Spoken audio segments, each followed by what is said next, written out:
Tafsiri Muyassar Baqara surasi 12. Nihoyat shafqatlik va mehribon Allohning ismi bilan boshlayman. Ey payg'ambar, o'zlari minglarcha turuqliq dushmanga qarshi turmay o'limdan qo'rqib, yurt makonlardan va uylardan qochib chiqqan kishilarning qissasidan xabaring yo'qmi? Alloh ularga o'linglar dedi-da, ular Allohning taqdiridan qochqanligining jazosi bilan darhol o'ldi. Ondan Allah ularni ajli to'shqanga qadar yoshi va ibrat ilib tavba qilishi uchun tirildirdi. Allah insonlarga sonsizlagan ne'matlari bilan haqiqatan katta marhamat qilguchidir. Lekin insonlarning ko'pchiligi Allohning o'zlariga ato qilgan bu fazil marhamatiga shukr qilmaydi. Kofirlarga qarshi Allohning dinini ustunlikka ega qilish yo'lida jihad qilinglar. Bilinglarki, Alloh so'zlaringlarni anglab turguchidir, niyatinglarni va amalinglarni bilib turguchidir. Kim savab izlab Allah yo'lida xolis pul-mol sarf qiladi, Allah onunga sanab bo'g'ilib bo'lmaydigan darajada necha ko'p savab va mukofot beradi. Allah bandalarning rizqini tor qiladi va kang qiladi. Sizlar pul milinglarni Allah yo'lida qo'rqmay sarf qilinglar. Chunki rizq berguchi zot Allohdir. Allah bandalarining ichidan o'zi xohlagan kishilarning rizqini tor qiladi, xohlagan kishilarning rizqini kang qiladi. Allah albatta buni cho'nqur hikmat bilan shunday qiladi. Sizlar o'lgandan keyin cho'qim Allohning dargohiga qaytsizlar. Shu chaqda Alloh sizlarga amalinglarga qarab mukofot yoki jazo beradi. Ey payg'ambar, Musa alayhisalomning zamonidan keyin kelgan Isroil avlodi ichidagi obro'li katta boshlarning qissasini anglamadingmi? O'z vaqtida ular o'zlarining payg'ambaridan o'zlariga bir podshoh tiklab berishini va uning boshchiligida Alloh yo'lida jihad qilishini tilagan edi. Payg'ambar ularga: agar sizlarga jihad qilish farz bo'lib qolsa, sizlar men o'ylagandek jihad qilmay turib olsanglarchi. Chunki men sizlarni qo'rqinchoqlik qilib jihaddan qochidi deb o'ylayman dedi. Ular payg'ambarning o'ylaganlarining to'g'ri emasligini ta'kidlash uchun bizni dushmanlarimiz o'z yurtimizdan haydab chiqargan, ahli avlodimizni o'ltirish va asirga elish orqali bizni ulardan judo qilgan tursa, biz endi Alloh yo'lida qandoqmi jihad qilmayli dedi. Ularga podshoh tayinlanib jihad qilish farz qilingan chaqda ular qo'rqinchoqlik qilib jihad qilishdan bosh tortdi. Faqat ularning oz bir qismini Allohning fazli bilan jihad maydonida mustahkam turdi. Mundaq va'dasini buzib o'ziga zulm qiluvchilarni Alloh obdan bilguchidir. Payg'ambari ularga: shaksizki Alloh sizlarning tilakinglarni qabul qilib, sizlarga Talutni podshoh qilib avatdi. U sizlarga dushmaninglarga qarshi jihadda qo'mondonlik qiladi dedi. Isroil avlodining katta boshlari: Talut qandoqmi bizga podshoh bo'la oladi? U podshoh bo'lishga haqli emas. Chunki u podshoh jamoatidan yoki payg'ambar oilasidan emas. Uning ustiga uning podshohligi ishlatkili yetgudek ko'p mol-mulki yo'q. Shunga podshohligi uningga qaraganda biz bakrak haqliqmiz dedi. Payg'ambar ularga: Alloh uni sizlarga podshoh qilib tanladi. Alloh bandalarining ishlarini obdan bilguchidir. Alloh uni ilmda, dushmanlarga qarshi jihad qilishi uchun kuchlik badanda sizlardan ortiq qildi. Alloh podshohlikning va hammaning yagona egisi bo'lib, u podshohlikni bandalaridan xohlagan biriga beradi. Alloh fazil karami kang, ata ihsonlari ko'p zotdir. U ishlarning haqiqatini to'liq biladigan zot bo'lib, uningga hech qanday narsa maxfiy emasdir dedi.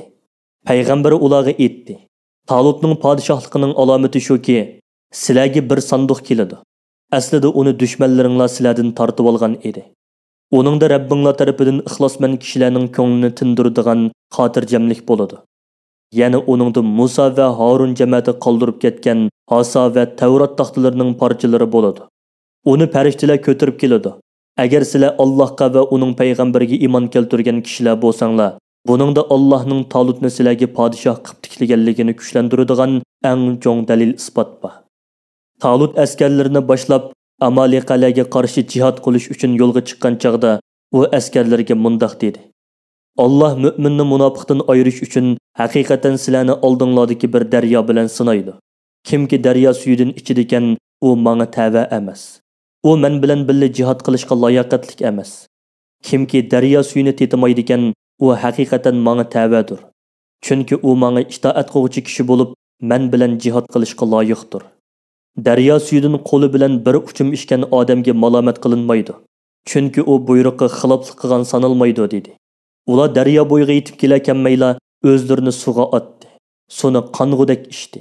Ularning orasidagi ozg'ina kishi ussizlikqa va qattiq issiqqa bardoshlik berdi va qo'li bilan faqat bir uvushli suv ichib bo'ldi qildi. Bu chaqda buyruqqa amal qilmagan osiylar qo'shindan ayrilib qoldi. Talut dushman bilan ilish uchun yenida qolgan oz sondagi mu'minlar bilan daryodan o'tgan chaqda ular dushmanning ko'pligini ko'rib, ularning bir firqasi "Bugun biz Jalut va uning kuchli askarlari bilan urushga bardoshlik berolmaymiz" dedi. Talutning askarlari orasidagi oxiratda Allohning oldiga berishga qat'iy ishonadigan kishilar sabdoshlarga Allohning qudratini eslatib, Allohning irodasi bilan oz sonliq chidamliq mu'min jamoa ko'p sonliq haddidan oshgan kofir jamoa ustidan g'alaba qiladi. Alloh chidamliq ko'rsatuvchilar bilan billadir. Ularga nusrat ato qiladi va ularni g'alabaga muvaffaq qiladi. Oxiratda bo'lsa ularni eng yaxshi mukofotlar bilan mukofotlaydi dedi. Ular Jalut va uning qo'shini bilan tutishgan chaqda haqiqiy xatarni o'z ko'zlari bilan ko'rganlikdan qattiq cho'chib ketdi va Allohga iltijo qilib: "Ey Rabbimiz, qalbimizni chidamchanlik bilan to'ldirg'in. Qadamlarimizni kofirlar bilan jihad qilishda mustahkam qilgin. Yordaming bilan bizni kofir qavm ustidan g'olib qilgin" dedi. Nihoyat Talutning qo'mondonligidagi mu'minlar Allohning irodasi bilan dushmanlarni yengdi. Davud alayhisalom dushmanlarning qo'mondoni Jalutni o'ldirdi. Shuningdan keyin Alloh Davudga podshohlik ato qildi. Uni Isroil avlodiga payg'ambar qildi. Uningga ilmlardan o'zi xohlagan narsalarni o'rgatdi. Alloh itoatman mu'min bandalar orqali osiy gunohkor kofirlarni cheklab turmasi edi. Kufrning yamrab ketishi, zolimlarning va gunohkorlarning buzg'unchiligi tufaylidan yer yuzi xarobiga aylanib ketgan bo'ladi. Lekin Alloh barliq maxluqotiga nihoyat marhamatlikdir. Ey payg'ambar, bu Allohning oyatlari va hujjatlari bo'lib, uni biz sana rostchilik bilan o'qib beryapmiz. Shaksizki, sen albatta rostchil payg'ambarlardansan. Alloh ashu payg'ambarlarga ato qilgan fazil karamiga asosan ularning ba'zisini ba'zisidan afzal qildi. Ularning orasidan Musa va Muhammad alayhisalom qatorliq ba'zi payg'ambarlarga so'z qildi. Ularning orasidan ba'zisining darajasini yuqori qildi. Bu Muhammad alayhisalom bo'lib, u zotni barliq insoniyatga o'rtaq payg'ambar qilib avatish, payg'ambarlarning tuganchisi qilish, uning ummatini barliq ummatlardan ustun qilish qatorliq alohidaliklar bilan uning darajasini yuqori qildi. Alloh Maryam o'g'li Isa alayhisalomga Allohning irodasi bilan tug'ma ko'rni saqaytish, oq kasalni davolash, o'liklarni tirildirish qatorliq nihoyat ro'shan mo'jizalarni ato qildi. Uni Jibril alayhisalom bilan kuchlantirdi. Agar Alloh xolisi edi, u payg'ambarlardan keyin kelgan ummatlar o'zlariga ochiq dalillar kelgandan keyin urushmagan bo'ladi. Lekin ularning orasida bo'linish paydo bo'ldi. Shuning bilan ularning ba'zisi iymonida mustahkam turdi, ba'zisi kufrida ching turdi. Ular urushga sabab bo'ladigan bo'linishdan keyin Alloh xolisi edi, bir-biri bilan urushmagan bo'ladi. Lekin Alloh xoligan bandasini iymonga va itoatmanlikka muvaffaq qiladi. Xoligan bandasini hidoyatdan mahrum qiladi. Shuning bilan u Allohga osiylik qiladi va kofir bo'ladi.